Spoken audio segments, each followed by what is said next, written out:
Orpheus, don't go! Eurydice, Eurydice. What did it say? Eurydice, the woman Orpheus loved. Orpheus and Eurydice, two names that will always belong together. Two people who loved each other even beyond the shadow of death itself.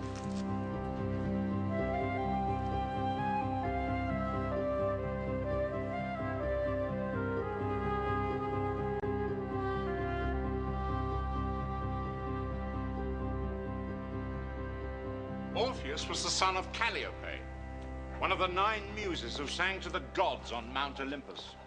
She was the muse of poetry and music, and her son became the greatest musician the world had ever known. For the sake of his music, Jason took Orpheus on the quest for the Golden Fleece. His lyre could soothe the waves themselves. His lyre?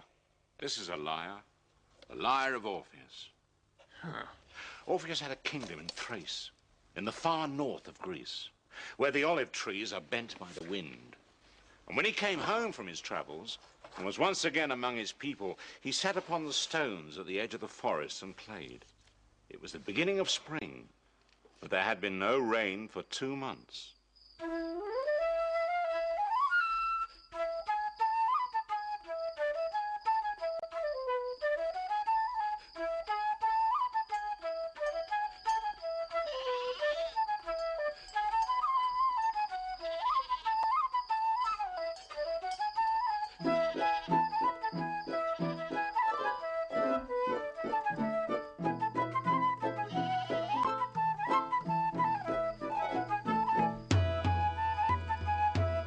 His people danced, and as their bare feet hit the stones, you would have said the stones were moving as they danced.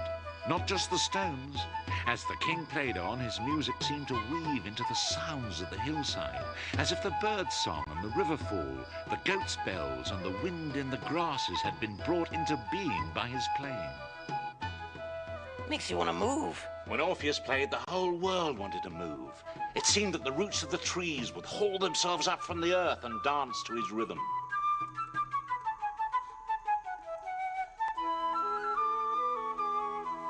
His music gave them new life, for as he played, the rain started to fall. Children tugged at their mother's arms and whispered, "Persephone, Persephone, Persephone." For while they danced, the goddess who dances in the spring came among them. His music stirred the natural world, and the earth's sound spoke to him. One day he was walking in the wilderness beyond the farms, listening to the sound of the wind in the trees.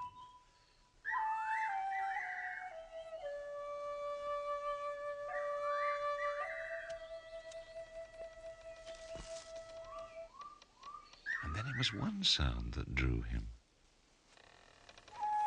It came from an alder tree.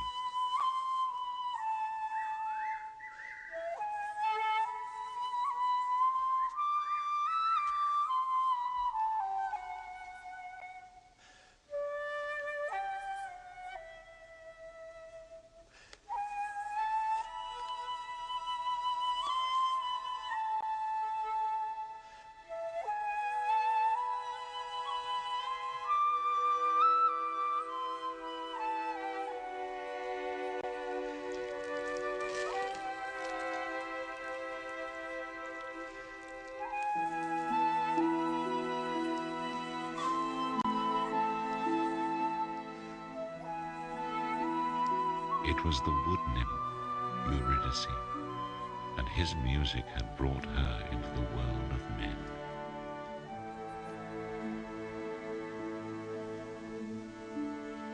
I'm Orpheus. Orpheus.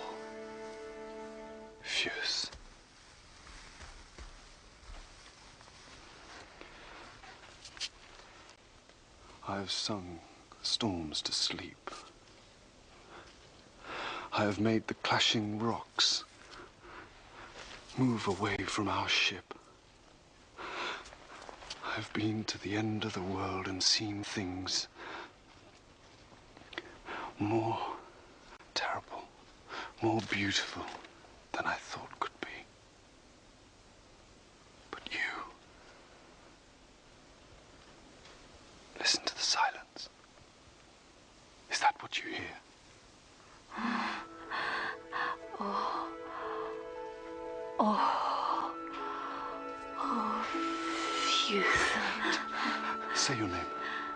Say your name to me, and I'll pick it out of the air, and I'll make a tune of it, and I'll give it back to you, more beautiful than you.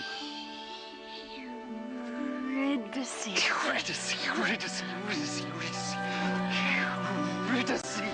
That was how he led her back to his people, walking before her in the wilderness, playing as he went, like a child with a new gift to show his parents. And as he looked back at her, she smiled for happiness.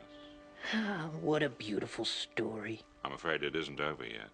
Sometimes a story doesn't end with two people falling in love. It starts there. So she went back into the tree? No. They were married. They lived together all that spring and summer. Eurydice loved Orpheus and he loved her, as if there never had been love before they met, and never would be love afterwards.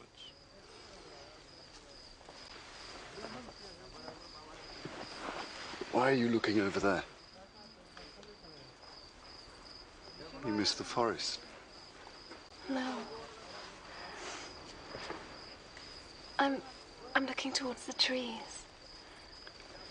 Sometimes the wind moves them and I hear noises that call me. The way you did once.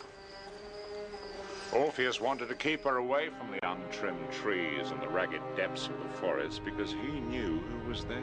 Who was? Centaurs, fauns, satyrs, creatures given up to pleasure, hairy and unpredictable. Like me. Hairy, anyway. And out there in the forest of Thrace was Aristios himself, who lopes in and out of the deepest woods. The corn was ripe, the branches were heavy with fruit, and the men and women of that country gathered in the harvest and danced a grateful dance to the goddess Demeter.